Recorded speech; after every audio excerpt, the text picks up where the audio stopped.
Welcome to the Why Did I Get Cancer podcast. I'm Deborah Herlax-Enos, a small town girl turned TV nutritionist and healthy living expert. I design health programs for the average guy or gal, including those average guys named Metallica. On September 1st, 2020, I was diagnosed with breast cancer. I asked every oncologist the same question, why did I get cancer? But none of my doctors had good answers for me. I wanted answers, and that's why I started this podcast. I want to help you to lower your cancer risk and provide self-care tips for those in the battle. I'm getting answers, and I want to share them with you. Today's topic was one, I'll be honest, I kind of just want to stick my head in the sand, but it's about pediatric cancer. I interviewed a woman. Her name is Susan Johnson. She is a functional nutritional therapy practitioner with a specialty of helping families whose children have been diagnosed with cancer. She's also a cancer mama, as her youngest was diagnosed with cancer many years ago and is now thriving. So I asked Susan, I said, so are pediatric cancers on the rise? And she said they are significantly on the rise. And she really felt that the environment our kids are living in was one of the biggest culprits. And she told me that 95 to 97% of most cancers are environmentally derived. So she was saying what you're feeding your kids, the electromagnetic fields and EMFs that they're around, to not being outside as often as they used to be, 20 or 30 years ago. So we also talked about how to help your kids to thrive and not get cancer in the first place. And one of the things she was saying is that there are simple things that parents can do to make it so you create an environment in your child where cancer can't thrive and survive. One of those things that she talked about was getting your child outside in the morning. They're exposed to the morning sunlight. Their feet are on the ground. And it's just an amazing way to reset your body, reset your circadian rhythm, and in general, increase their health. She's got so many tips. She was just a wealth of information. I hope you enjoy this podcast as much as I did. Enjoy. Well, Susan Johnson, welcome to Why Did I Get Cancer? I found you on Instagram, as I find many of my guests, and you are a functional nutritional therapy practitioner. You work with pediatric cancer patients, and your son was also diagnosed, I'm not sure at what age, with cancer. We got a lot to unpack. Really looking forward to this conversation, and welcome. Thank you. Thank you for having me. I'm really glad to be here. I love sharing our story and just giving other families hope in the midst of a cancer diagnosis. And hope is so important, because when you hear the C word, it's one thing for me to hear it as an adult. Yeah. And I have the words and I have the emotions and I have those things. But for a child to hear cancer and the heartbreak of the parents, couple questions. Tell us more about your journey. And the follow-up question is, you now work with moms and dads and children. That has got to be an amazing way to turn your heartbreak into a blessing for these families. Yeah, it is. And my heart doesn't stop breaking. I think that's the hardest part of this job. I was joking with my assistant earlier that in heaven, I think that her and I are going to be able to sell flowers and chocolate and just being able to have this job where it's just full of joy. I love that. From having one child with cancer to thousands around the world. And when my son was diagnosed, I was a private practitioner. So I was already in practice, and I wouldn't touch cancer with a 10-foot pole. It was terrifying to me. I was unfamiliar with it. Right. And so when we received this diagnosis, my son's almost 3 years old, and we're told that he has acute lymphoblastic leukemia. And the next words we were told were, don't worry, that's the good cancer. And at the time, as a parent, like you said, I wanted to punch the oncologist. Like, what is that? And yes, in looking back and now what I know, 10 years into this journey of being in the pediatric cancer world, leukemia is very treatable. Okay. In fact, leukemia is a cancer that I would recommend chemotherapy for, even if you did have an option, because it can be effective with leukemia. And so we're diagnosed, and immediately we leave the conference room. This was a big wake up moment for us. We leave the conference room where we're told the conventional protocol it was going to be 3.5 years, chemotherapy every single day, antibiotics every single week, steroids off and on, doing steroid pulses, chemotherapy injected into the spinal fluid, and just this whole protocol. And, my son at this point had never been to a normal doctor. We've always seen an osteopath, chiropractor, naturopath. We just never saw the need for conventional care. And we left that conference room and we walked into our hospital room and immediately got on a Zoom call with our alternative team. And as a practitioner, and you can understand this, I had colleagues that were smarter than me and really experts in supporting the body. And so I reached out to them and we got on a Zoom call and my question to them was, okay, so you give us your protocol and then we're going to choose. And they kept stumbling over their words and they weren't getting really direct. And finally, I'm like, what? I don't understand. Why are you hesitant? And they both actually just said, Season, you can't leave the hospital. They will arrest you and your husband and your child will become property of the state. So while we will give you a protocol and we'll help support him alongside the conventional treatment, you don't have a choice. This is the protocol you have to follow. And I just talk about having the wind taken out from your sales. You already feel powerless. Right. And then to be told like you don't have a choice. And I wasn't smart enough to know what choice to make, right? Yeah. That would be a terrifying decision. And so from that moment on, we realized, oh my gosh, we are going to watch his body be pumped full of cytotoxic poison and go through surgeries. And how do we keep him healthy? And so that's when we stepped into just implementing a lot of different natural remedies and protocols alongside our oncology team. So you're able to mix a more holistic approach with the typical Western medicine, because if you didn't participate in the Western medicine, you would be arrested. Yeah. Okay. We would, in some families, there are situations if a child is put on hospice, then oftentimes the oncology team will agree to let them try other options. Yeah. It's just devastating that it has to get to that point. Kidding. But yeah, we didn't have a choice. I can't imagine just how lost. I mean, I would have felt lost. I don't know. I don't want to put emotions and words in your mouth, but also just to see your child have to go through so much. Yeah. How did you sleep? You don't sleep a lot. You don't eat a lot in the beginning. Yeah. And it's kind of like I just would lay with him. He was little and I'd sleep in his hospital bed with him for that first month that we were inpatient. And, the buzzards and the beeping and the constant checks. And I just kept when I would fall asleep, waking up and being like, God, please let me wake up. And this is a nightmare. Like, this isn't reality. And that didn't happen. And so it was a choice I had to make. Like, am I going to let this define me? Yeah. And am I going to cross my arms and sit back and be a victim? Right. To our circumstance, or am I going to step up and realize I do have a role to play here and I'm not going to be passive? Good for you. And yeah. That's really inspiring. I know that will be inspiring to people listening today, that you chose a different path and you just decided to change your mindset and realize you had a job to do. Yeah. Yeah. And I think that the problem with especially a pediatric cancer journey is, this is the same for an adult cancer journey, is there's so much fear. Oh, so much fear. Most of us, if we knew of somebody with cancer, and I think you mentioned you had a childhood friend that had cancer, but usually when you have known somebody, it's either an old person or they died. Right. That was our story. Right. Yeah. Same. And so there's so much fear around it. And so you're completely like flattened and devastated by the news. And then you're filled with fear. And so the typical response is to do whatever the doctor says. Of course. And to just be tunnel vision they know what they're doing, and they do, but they only know what they're doing through pharmacology. They don't know anything outside of that. Right. And so, yes, you need to follow their instructions, but then you need a team outside of pharmacology that specializes in nutrition and detox and all of that to come alongside you. So being passive is not an option.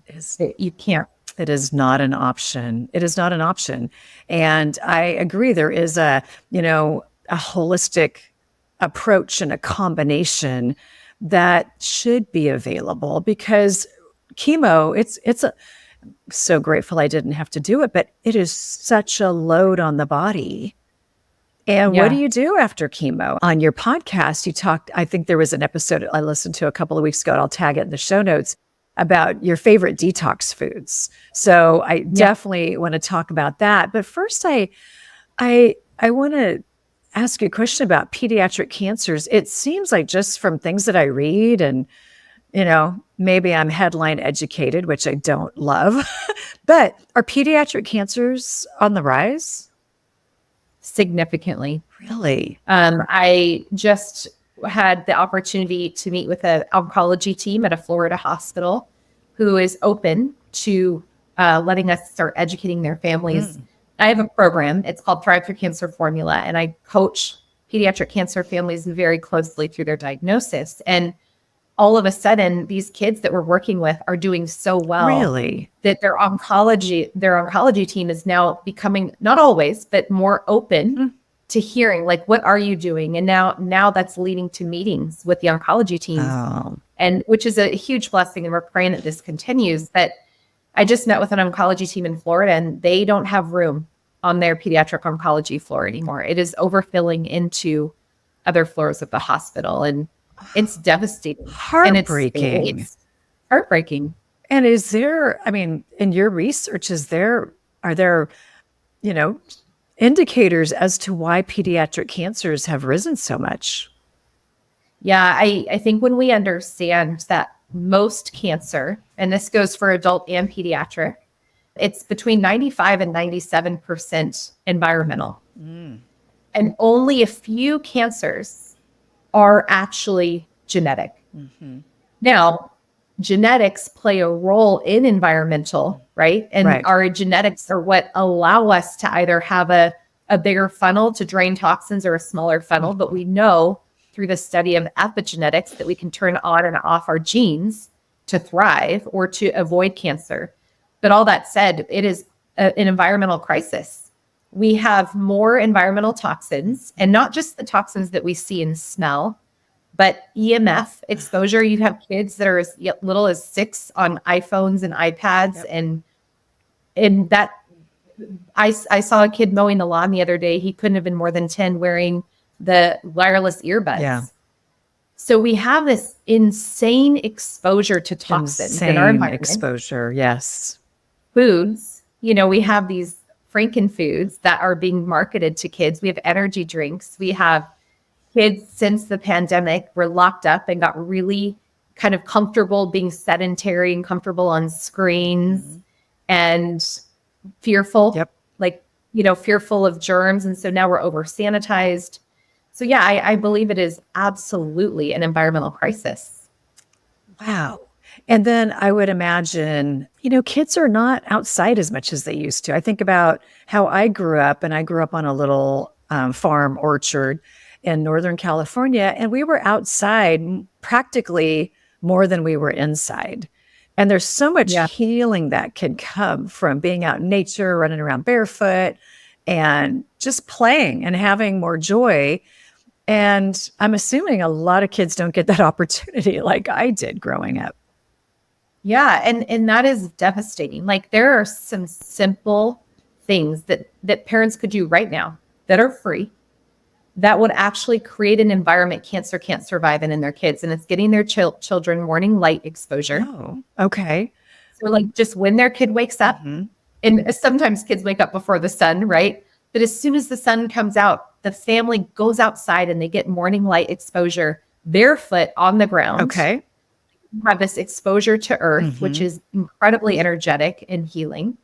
And you have the morning light. So the other thing too that we talk about is eating meals outside in the sunshine. Oh, tell me about that. I mean, we talked about earlier, I live in Seattle.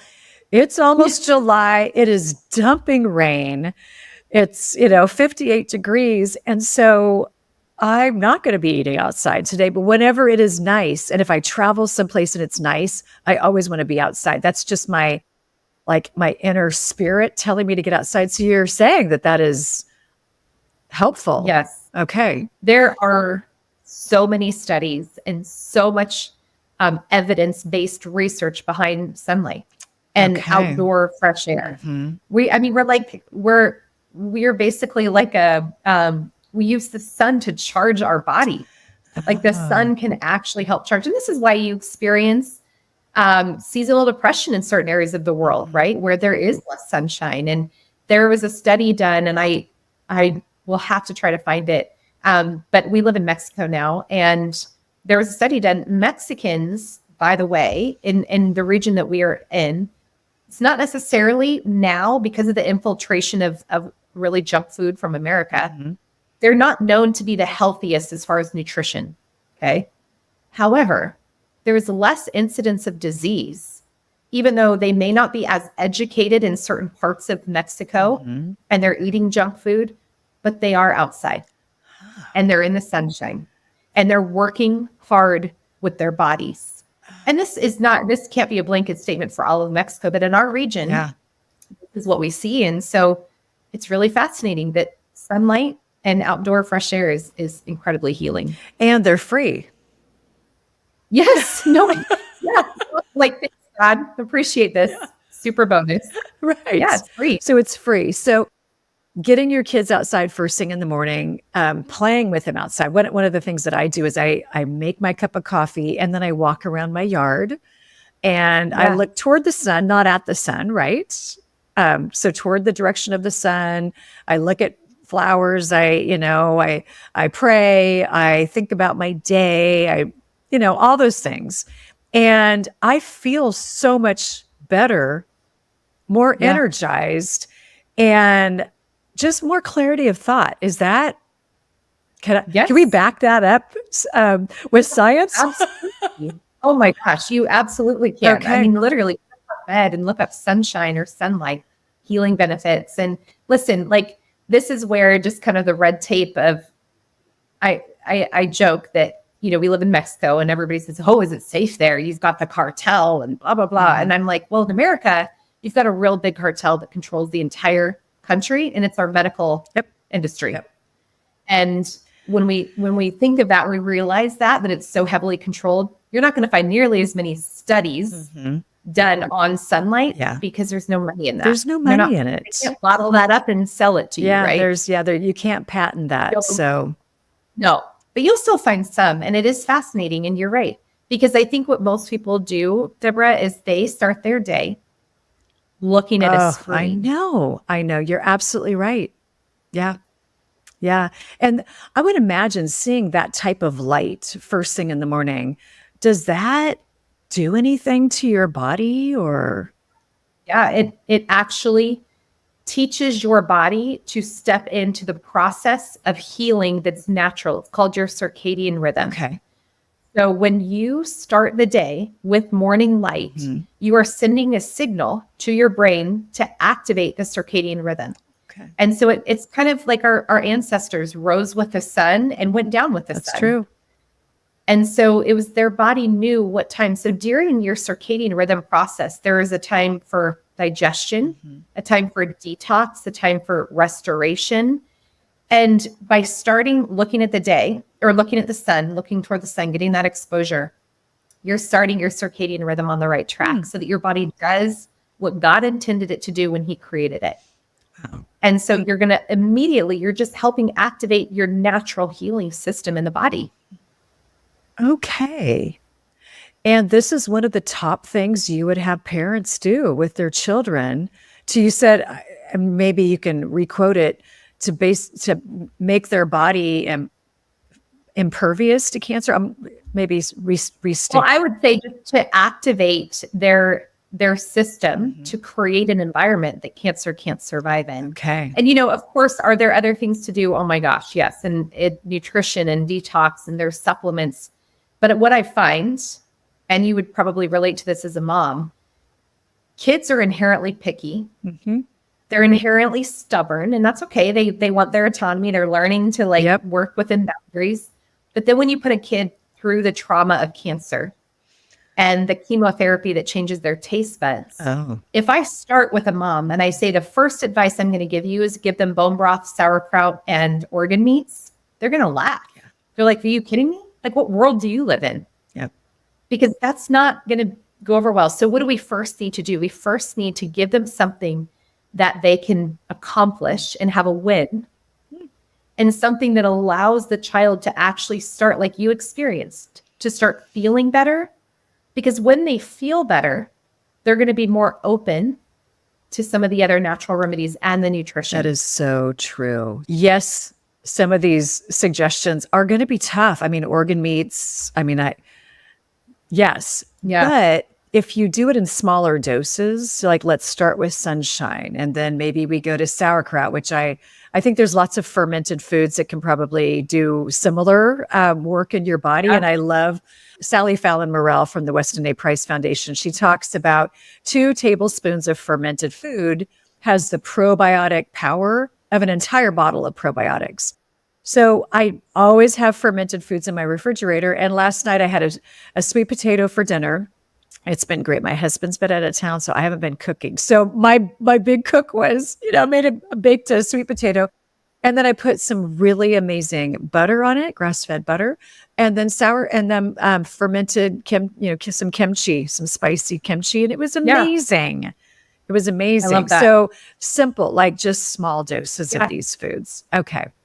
Yeah, and that's the thing, and it takes a while to develop a palate for fermented foods, but pickles, most kids are not going to turn their nose up to pickles, right? And you can pickle any vegetable. If a kid loves the carrot, pickle a carrot, and fermented foods are really, really powerful. And a lot of pediatric oncologists tell their patients they don't want them doing any supplements, anything natural. Yeah. And I work with a functional medicine doctor in my program to help the parents feel even more support from a medical doctor perspective in what we suggest. But they'll often say, the oncology team will say, don't do probiotics. And while I disagree with that, it's truly it ends up being up to the parent. And I always say, use your intuition. And if you don't feel comfortable giving them a probiotic, give them fermented food at every meal. Oh, that's such a great swap. Yeah, that's it. Yeah. And we also, inexpensive. Right. It's inexpensive. And, sometimes it's just hard. I get pill fatigue. I get supplement fatigue. So of course kids are also, but if you put a little, pickled carrot on top of, a sweet potato or on top of a taco, which is how I normally do it, it's amazing. Yeah, exactly. And that's one that a family in my program was saying that their child is really picky. So we've gotten them to eat taco bowls, and we mix organ meats in. They don't even know. Yeah.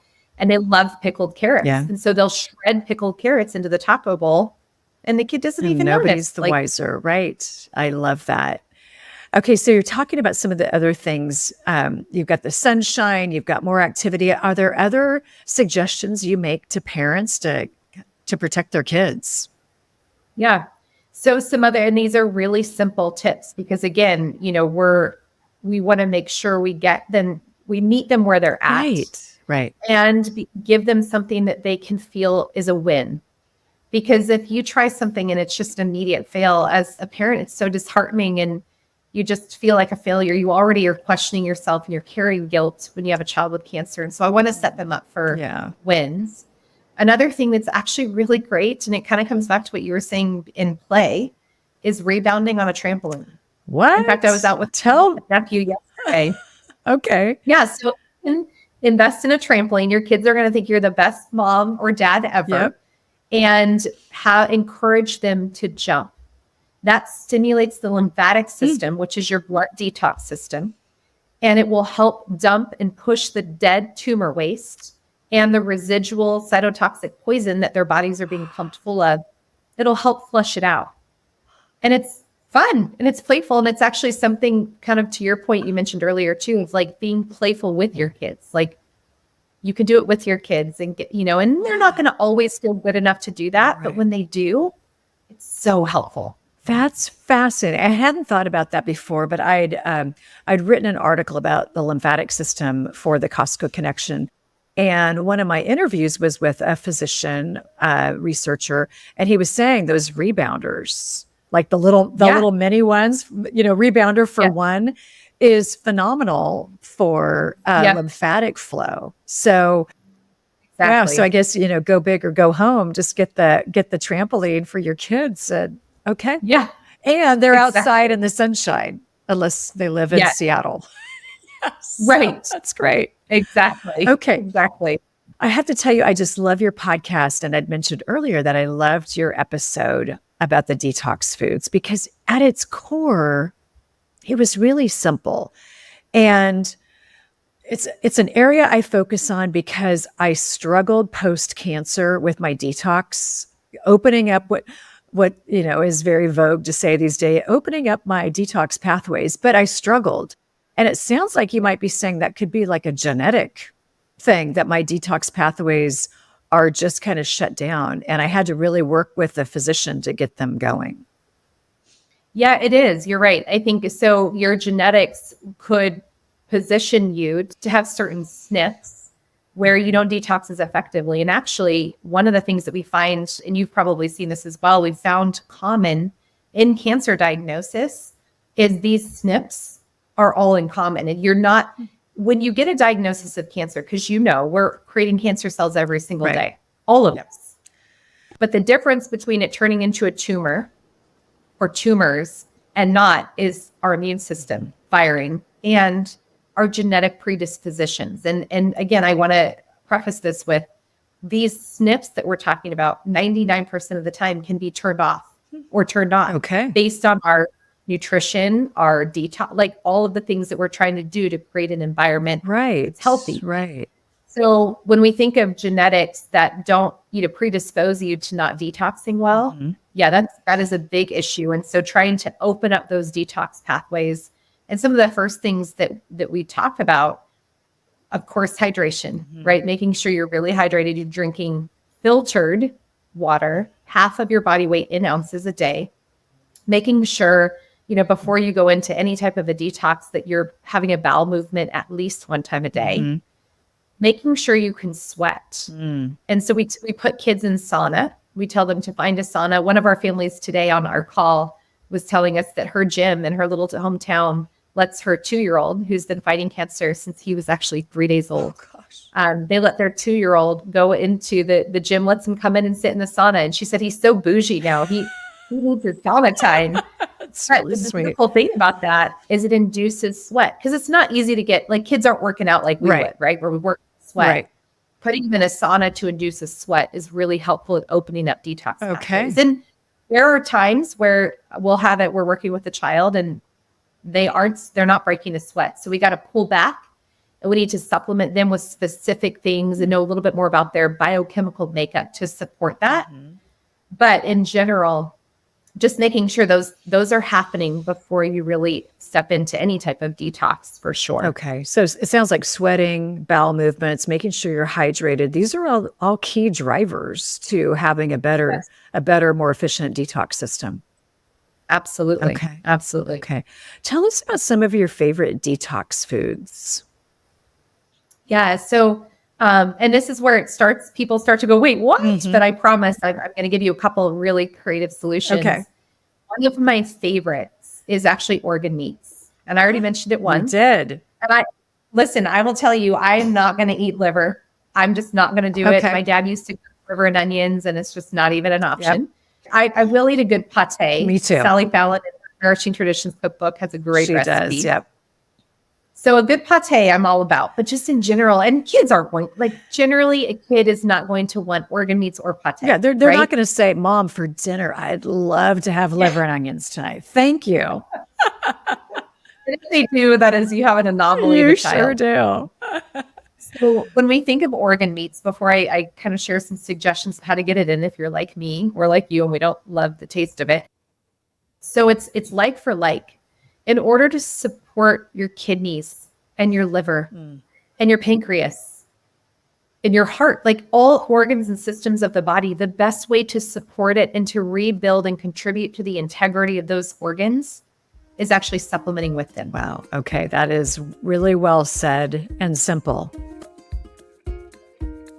Okay, I think most of you know that I have been looking for a water filter for so long, and I've been really picky about my water, mainly because I got tested for glyphosate, which is the active ingredient in Roundup. I got tested for that about a year ago, and I was in the 95th percentile, which is not good. Not 95th percentile good, 95th percentile bad. So I was working with my physician, my naturopath, on how to get it out. She said, look, I know you eat a mainly organic diet. What else could you be doing? Are you spraying your yard? We absolutely do not spray our yard. And I'm also really careful when I drive by people who are spraying their yard, or maybe it's a municipality, I roll up my windows and I put on my recirculated air. So we determined maybe it was water. So I researched and I found this filter that actually can remove glyphosate from the water. It's called Barreau. Again, I did my research. I love this filter. It's beautiful. It sits right on my counter. It's amazing. And the water, you know what? The water tastes like nothing, which that's what you want in water. I know people say the water tastes great. I don't want it to taste anything. I just want it to be water. The other reason that I chose the Barreau filter is that it removes 99% of heavy metals and 99% of pharmaceuticals, because yes, pharmaceuticals, other people's drugs are in our water because people don't dispose of drugs properly. All of these three things were really important to me. So if you go to the show notes, I've got a link there. Then you're going to use the code Deborah15 to get a special deal of 15% off your Barreau filter. I know you're going to be happy with it.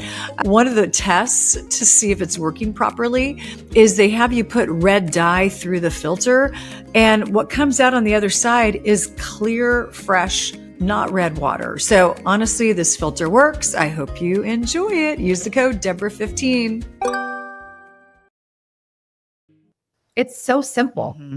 It is so simple. And now it's really important to know you only do this when you're sourcing your organ meats from a healthy, pastured, not, never given antibiotics animal. Okay. That's essential. And so when we do this, we're actually helping our liver, our lungs, our pancreas, our heart, everything function better. So a few ways that I love getting families to incorporate it. Now, the least expensive way is when you go into your butcher. I'm a big proponent of saving money on healthy foods. Yep. And one of the best ways to get good meat is to find a ranch and buy a share of a cow, right? Yep. Then you're getting a quarter of a cow or a half of a cow, and your price goes down to like $4 a pound for even a fillet or ground beef. Now, if you have this option, you can tell the ranch or the butcher that you actually want the organ meats ground up into the ground beef. And I usually say 80-20. 20% organ meats, 80% normal beef. And in our family, we have 2 teenagers. We do a lot of ground beef. We do burgers, taco bowls, meatballs, things like that. So you do an 80-20 mix, and you just ask the butcher to mix it in. And most of the time, you will not be able to even tell it's in there. So that's the least expensive way. Great tip. Good. Now, the second option that's very inexpensive, but you've got to be a little bit braver, is to purchase a grass-fed, organic, pasture-raised beef liver. And you're going to get it. You're going to freeze it for 14 days. Okay. You're going to get this raw liver from a clean source, and you're going to freeze it for 14 days, and you're going to pull it out of the freezer. And by the way, this is in the Nourishing Traditions cookbook by Sally Fallon. Okay. So you're going to chop up that liver. This is the way I suggest to do it. And I've actually taught this for years, even in private practice. Chop up the liver into small, swallowable size chunks. And then you're going to refreeze it.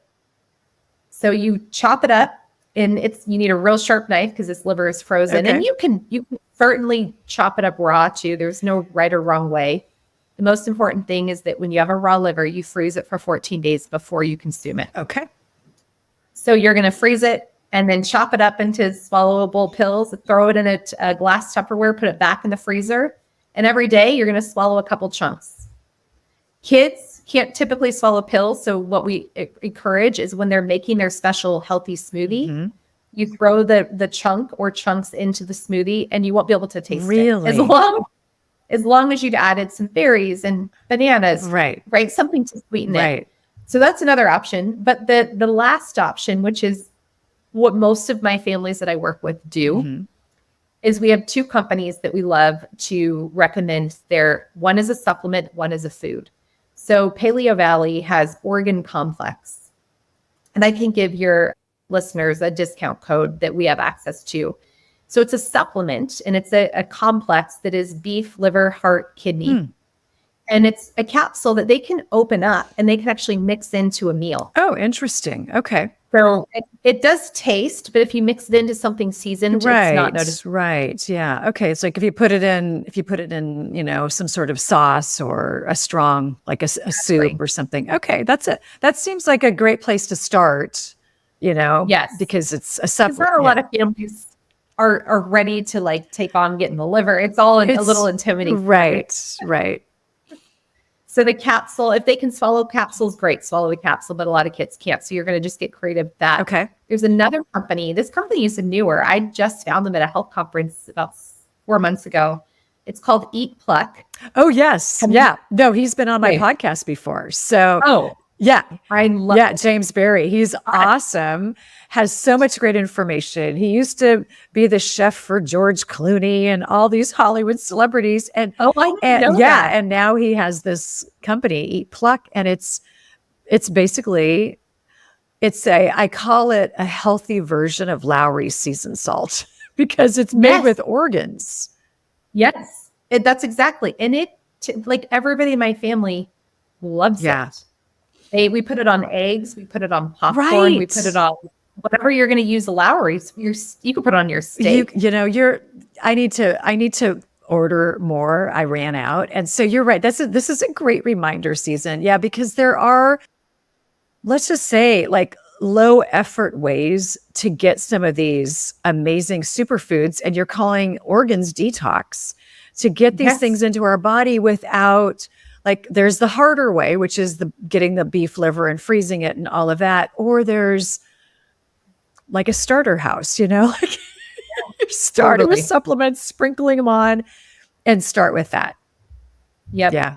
And we've seen kids' liver enzymes come down just by incorporating organ meats into their diet. But it's a really effective way to support the body. And it's chemoprotective as well. We're just looking at how can we protect our organs and systems, because chemo isn't intentional. It destroys everything. It's a cytotoxic poison. So it goes in and obliterates everything. Okay. But there are foods and nutrition that we bring in, such as organ meats, that actually can protect the body and protect the organs from the damage. Oh, that's interesting. I was not aware that organ meats were chemoprotective. And can you just define chemoprotective? I think there's probably a few different ways you could define it, but the way I look at it, and again, I work with families that have a child, and so we want to keep this at an education level that they can communicate to their 12-year-old or their 4-year-old or their 17-year-old, like, this is why we're doing this. Yeah. But it's really truly to protect against the cytotoxic poison. And so, for example, we're thinking of liver. Chemo is incredibly destructive to the liver. The liver is absolutely essential for sex hormones, for your thyroid hormone, for so many aspects of your body, your healthy cholesterol levels. So in order to protect it against damage, we need to be using foods that actually create integrity of the organ. And that would be like versus like. So taking the organ meat, consuming that to protect it against damage from the chemotherapy. Interesting. Those are really good tips, Susan. Yeah, thank you. Yeah, absolutely. Yeah. And this is for anybody. You don't have to be going through chemo to be sprinkling a little bit of this, organ-based, seasoning salt on your food. It's just a great way to, power boost it, nutrient boost it up. Well, and that's a great point. Please don't wait until you have cancer to implement these. Yes.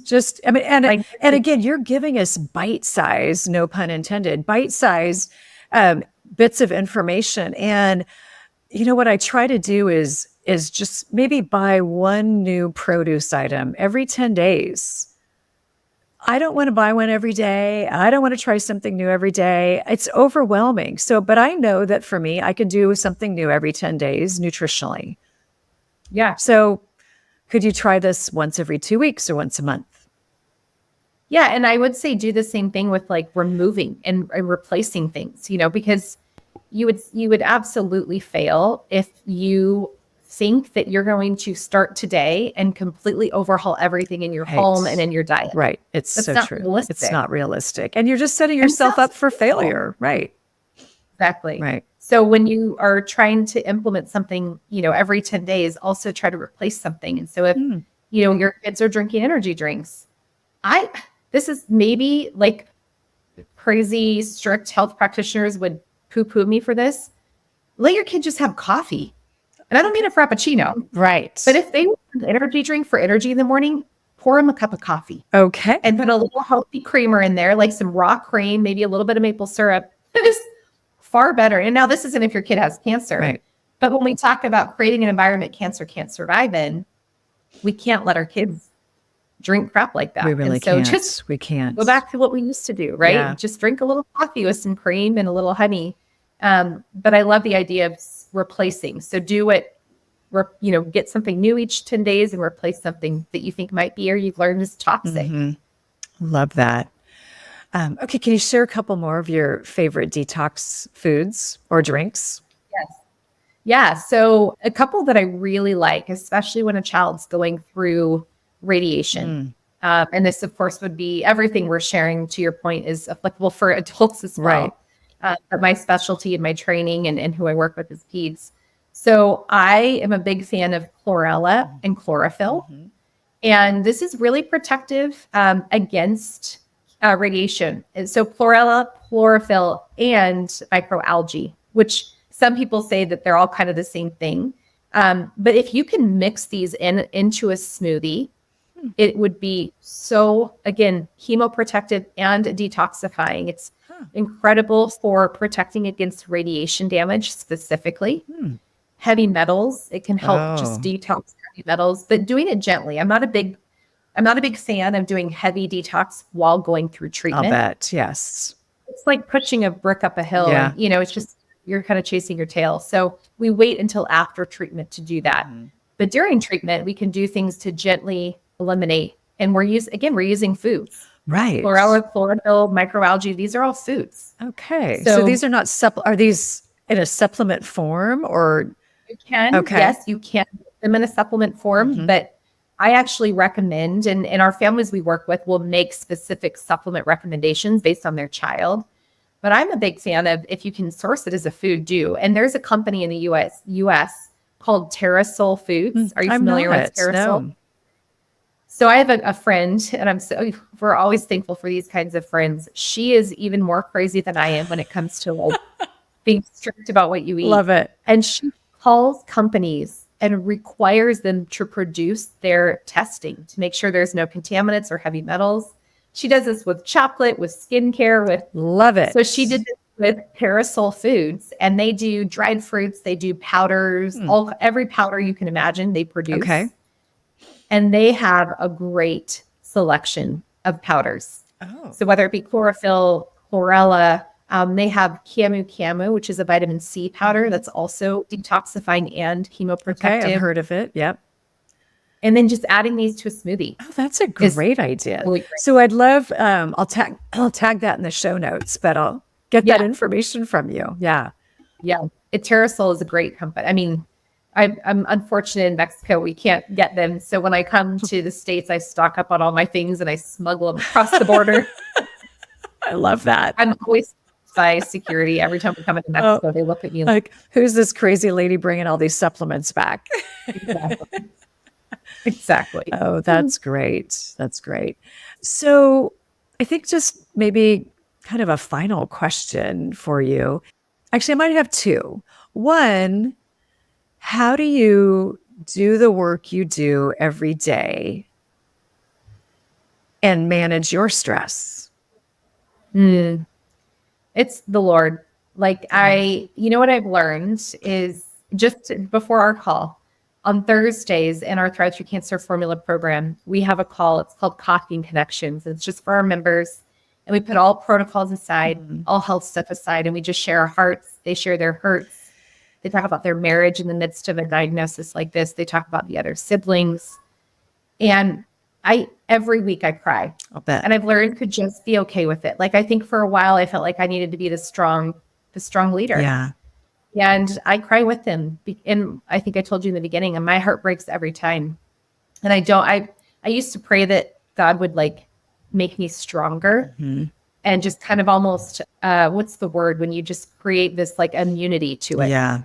Because I was so tired of my heart breaking all the time. And I finally just, he didn't change it. And I'm like, okay, Lord, I'm releasing this to you. And maybe this is me being able to just really be even more supportive. So I think like God has just given me this ability, and it is so rewarding. I always say pediatric cancer industry is not one for like, it's not the lucrative source of income, Right. but it is the most incredible opportunity to give families hope. And to know, like I walked through this, we walked through this years ago, and Right.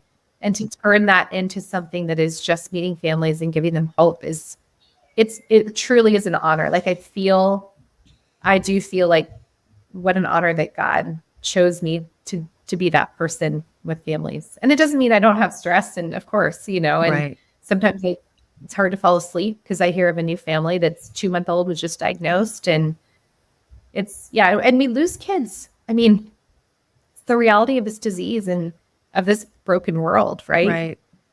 Right. But I know at the end of the day, I can say that families have hope Yeah. and their kids have an improved quality of life. Right. Right. God's really made you resilient for this Yeah. season of your life. And you have to be. You have to be. Yeah. But I love that you don't have kind of a tough veneer on you. Like Yeah. I can see you just really leading with your heart. And as you said, you cry every Thursday with your Yeah. families, and that's also a blessing to them. Yeah. Yeah. I hope so. Yeah. Yeah. Yeah. That's the goal, is that they feel just blessed to be and in community. That's one thing that we've learned. You heal in community. You need community Too. when you're going through something like this. You can't do it by yourself. You can't. And I had such a community around me during my cancer journey, and people bringing me flowers and food. But it was also up to me to say yes to those things, because Yeah. I'm one of those people that I just didn't want to ask for help. Like I could do this, or I could whatever, put, as my husband says, head down, horns up, I can get like that. And I would say cancer really softened me. Yeah. And that's been a really good change. Yeah. Yeah. It makes you realize you're not indestructible. Like, and I always say I would never wish this on anybody, Yeah. not even my worst enemy, but I absolutely wish the perspective. Yeah. I wish that and that you can't get perspective without going through it. But I wish Yeah. there was a way. I wish there was a way too, but cancer gave me the opportunity to change for the better. And it took me a bit, but I decided to change for the better. Yeah. Yeah, but it's a perspective I just never thought I'd have. When you hear the C word, it's a club I've heard people say it's a club you never want to be in.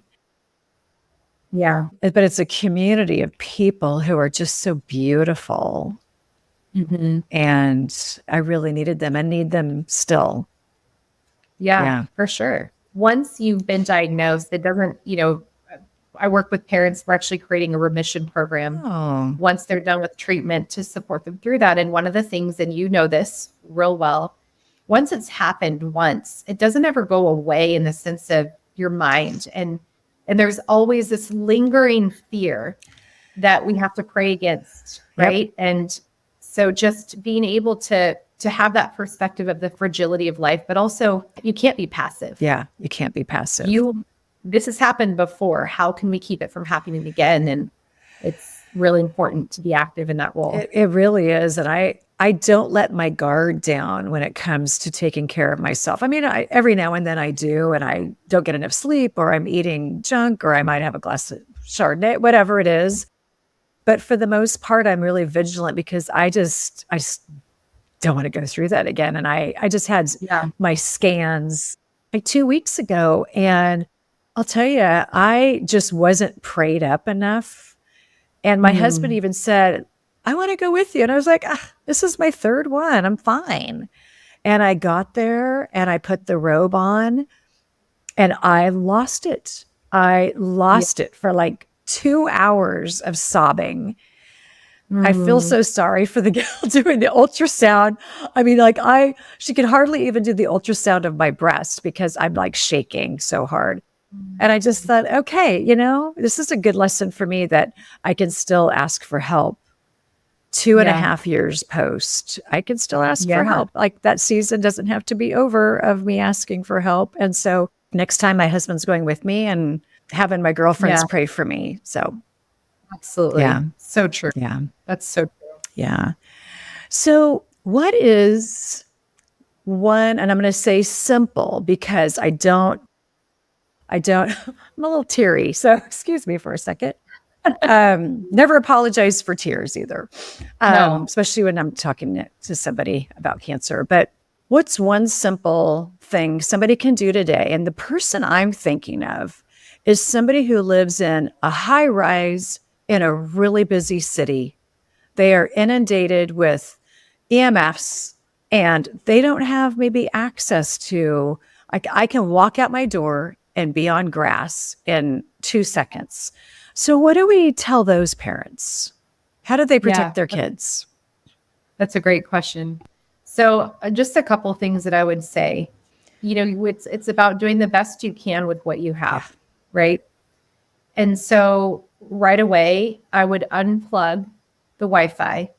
And if you have any smart devices in your home, if you're a smart home, meaning it's all connected to Bluetooth and you've got Siri talking to you and you've got Alexa and you've got the refrigerator communicating to your phone, and disconnect that. Oh, I love That's that. just a total nervous system disrupt, and that's free. It's You might have to pay somebody to come in, and I don't know, but it's an inexpensive but powerful shift.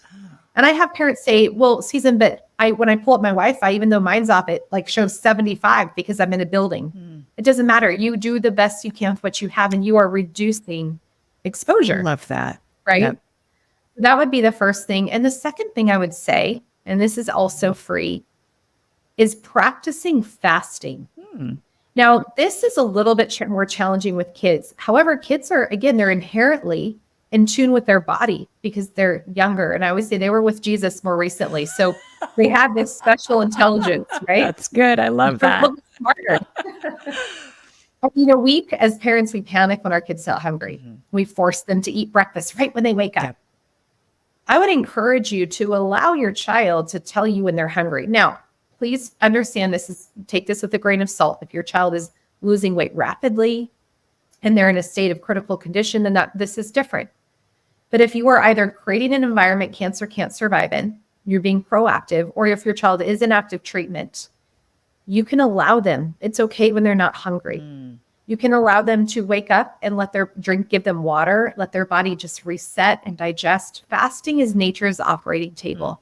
And again, there are plenty of studies that show a certain period of time of fasting, actually your body will start to kill cancer cells on its own without doing anything, without taking 100 supplements. It'll start to kill cancer cells. So we're big proponents of fasting. But again, with kids, like, this is advice that you need to work with a practitioner Definitely. to advise you. But it's free. Yeah. It's simple. And your kid will absolutely lose weight during treatment. And that's okay. Doctors tell you, oh my gosh, we can't have them lose a pound. And they can. They're actually losing oftentimes the inflammation. And yes, we need to pay attention to stable weight. And every child is different. What's a normal, healthy weight for them?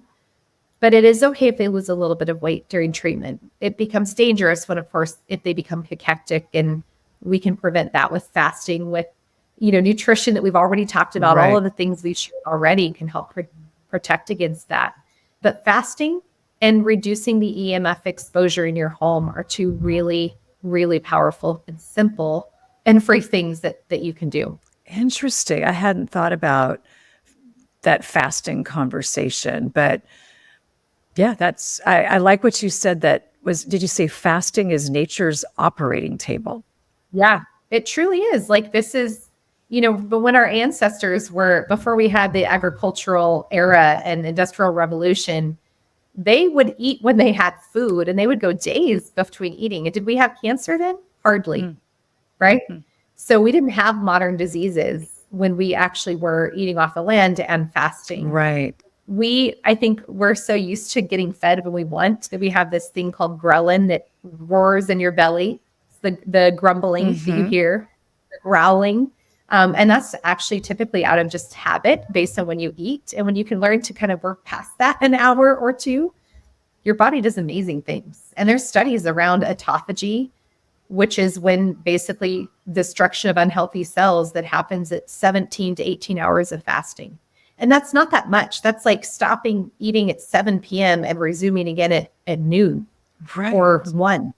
It's actually not that long. Right. It just takes time to wake up to. That is so interesting. I thank you for defining that. That's a really interesting distinction to make about, because when you think about fasting, I think about, somebody went 3 days without eating. That's definitely not what you're talking about. You're talking about like a window of time. Absolute intermittent fasting. Okay. Fascinating. Yeah. And there's even studies that show fasting for as little as, I want to say 8 hours showed a reduction in chance of developing breast cancer. So it's a really fascinating, time old, like this has been around since we were here, but just a really powerful mechanism of healing that the body knows what to do because we were created to be able to do it. And it's interesting. Yes, I'm a nutritionist, but I know a lot of this. But, 5 years ago, I was eating up until I practically was brushing my teeth to go into bed. And I have since learned that really impacted my health. And I started to have GERD, gastroesophageal reflux disease. I couldn't sleep. I had to sleep on a huge wedge because I was literally, honestly, Susan, eating all the way up until like 11 o'clock. Crazy. So, but it was a habit I had to break. And now I really don't eat anything past probably 2 hours before bed, and most of the time 3 hours before bed. And I sleep so much better, and I don't have GERD anymore. So again, you're talking about some habits that I think what you're saying is just take a look at some of your maybe your food habits and do your own research. Yeah. Absolutely. Yeah. Absolutely. And it is changing habits, and do them one at a time. You don't have to change them all at once. You sure don't. Pick one a month, if that's a good way to go for you. So, Susan Johnson, phenomenal information. I'll tag all your information in the show notes. And I just want to take a deeper dive on more of the work that you're doing. And you're really doing great work. So thank you. Thank you. I appreciate that. And yes, it's an honor. Thanks for having me. I love when I have the opportunity to share the message and educate and empower people to just create an environment that cancer can't survive in. I love that. We all need that these days. Yes, absolutely. Yeah, thank you. It's that time of year. I love spring. I'm a gardener. So to me, it's renewal, it's growth, it's all of those things. But also, after growing up on a small farm, I have allergies and I'm so sad about it, but I've had them my whole life.